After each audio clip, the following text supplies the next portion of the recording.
Hello there guys and welcome back to 100% Chelsea for another review of a 1-0 victory, this time over Crystal Palace of course, our 11th successive victory, which, equaling our, former record of 2009 when we did it over two successive seasons, the most we've ever had in one season in a row, so obviously great. As usual, I'm going to start off with the lineup.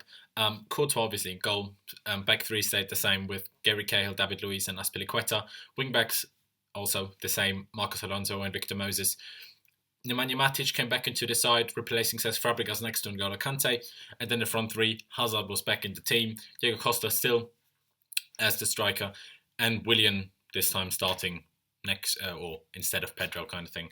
The game really, it was dire. There was not a lot going on. We didn't play particularly well. Palace didn't play particularly well. It wasn't the greatest game to watch, that's for sure. First thing that is mentionable was in the 22nd minute, Costa got booked, which was his fifth yellow card, which means he is suspended for the Bournemouth game on Boxing Day. It was a tactical foul. It wasn't like him going absolutely crazy or something. A bit silly. He didn't have to make that tackle, but, it was eventually going to happen at some point, wasn't it?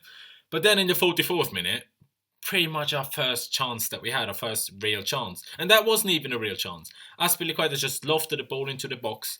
Diego Costa won the header against, I can't remember who, probably Dan. And somehow, even turning back, lofted it over the keeper into far side of the corner, of the goal. A bit of a lucky goal. Terrible defending, not going to lie. Good finish, even though I'm pretty sure he didn't mean to strike it like that or head it like that. But that's all that matters. And again, we went into half-time with a 1-0 lead, scoring just before half-time, just like against Sunderland. And then the second half started off just as dire. We didn't do much going forward. It just wouldn't happen for us. Whenever we tried to hit them on the count, it just wouldn't happen properly. We lost a lot of our composure on the ball, stability on the ball. Whenever they were sort of closing into our goal and we won the ball back, in this first half, we tried to pass it out. Didn't work. They won the ball back. And then the second half, we just kicked it long, and Diego wasn't even there where we kicked it to. So, wasn't great. Like, really, really wasn't. In the 60th minute, N'Golo Kante picked up a yellow card. It was a bit confusing. Moses committed a foul, and then he booked Kante, apparently.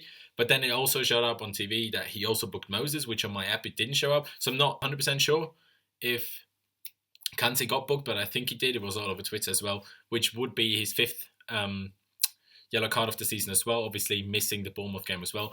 Two big losses that we have there, and that we have to compensate against Bournemouth. But let's not get into that for now. And 64th minute, big change for us, which helped us massively. Fabregas came on for Willian, and that completely changed our game. Changed obviously to a 3-5-2 or a 3-5-1-1, changing from the 3-4-3. And Fabregas brought a lot of security on the ball, opened up chances, made a few good passes. We started to have more and more chances, few decent chances, nothing huge where I said, no, we definitely should have scored here.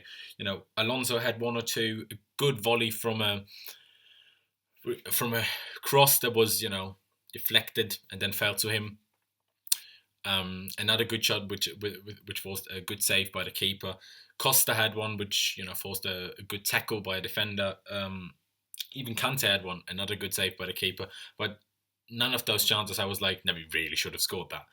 It was chances, but it wasn't major. Until 83rd minute, we had a good free kick opportunity from probably around 23, 22 yards out, and it was David Luiz and Marcos Alonso standing there, and I was like, what is Alonso doing there? And then Alonso hit it, and he put it against the bar. I mean, so close. Would have absolutely loved for him to score, obviously, just to feel more safe and make it 2-0.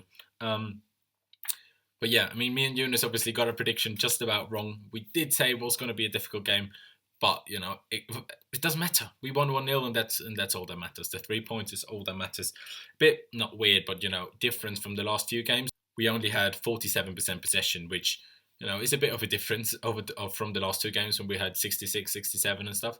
But, especially in the second half, Crystal Palace played quite well. They just didn't manage to create anything, Also because we sat back, fair enough. That's why they had more of the ball. But, really, I talked about our chances. Palace didn't really have any major chances. I think Courtois had to make one save, and that was about to go wide. So nothing huge. Our defence was solid. Crystal Palace aren't the most dangerous team going forward, of course. But with our team in the middle of the park, I wasn't completely happy with. Also, our wing backs like Moses and Alonso, when we were in defensive positions and won the ball back, as I talked about, when we kicked the ball long, that was not good. Obviously, we weren't gonna hit them on the counter or find some sort of rhythm in the game. That was all a bit, wasn't too happy with that. Matic and Kante, good at winning the ball back, really good, both of them. But again, going forward, not doing so much good stuff. Hazard wasn't really in the game. He tried, but it wasn't really, didn't happen for him. Willian was invisible. He did absolutely nothing for the whole game. His crosses were hit far too hard. Really not happy with him, to be honest, today. Really not happy with him. Marcos Alonso, going forward, he was good. I talked about he had a few chances, hit the bar, but also his crosses were hit far too hard all the time. Going way over Diego Costa. Sometimes even, gave Palace a throw-in on the other side. So not happy with that. Costa, good. He scored the important goal. Bit annoying that he's booked for the next game, but he scored the important goal. 13 goals already in 17 games. So you can't argue. You can't argue at all with him. And Fabregas, I think, really good when he came on. Obviously, with Kante being suspended, there is obviously a possibility of Chalobah starting, but I think Fabregas simply deserves to start. Whether we start in a 3-5-2 instead of a 3-4-3 to have Fabregas in the team, I don't mind. But Fabregas, he definitely deserves to start now. Like, whenever he's played, he's been really good against City, against Sunderland today. He just has to start now. Of course, right now, because no other team has played, we're 9 points clear at the top of the table. And, it's not a given that Liverpool and Arsenal win. Arsenal play against Man City. Liverpool play against Everton away. And Everton haven't lost their game at home yet. So, let's see how many points we are clear by the time Christmas comes around. But obviously, still 6 points would be incredible. So yeah, obviously we have a 9-day break now. So a good time for the players to get a bit of rest now, which is obviously good. But yeah, that's pretty much it. As I said, not the greatest game, but we won. That's all that matters. 11 wins in a row. Antonio, you're a legend. You're a legend, mate. But yeah, that's it from me. I hope you guys did enjoy the video. If you did, please leave a like. Leave me all of your thoughts on the game down in the comments below. Are you a little bit worried that Kante and Costa are suspended against Crystal Palace? Not against Crystal Palace, of course, against Bournemouth. And yeah, all of your other thoughts as well. How did you like the game? Wasn't that, as I said, it wasn't great in my opinion. Obviously, Costa scoring again. Subscribe if you haven't already. Get us closer to those 20k that we would like to reach so badly. But yeah, that's it from me. And I'll see you next time.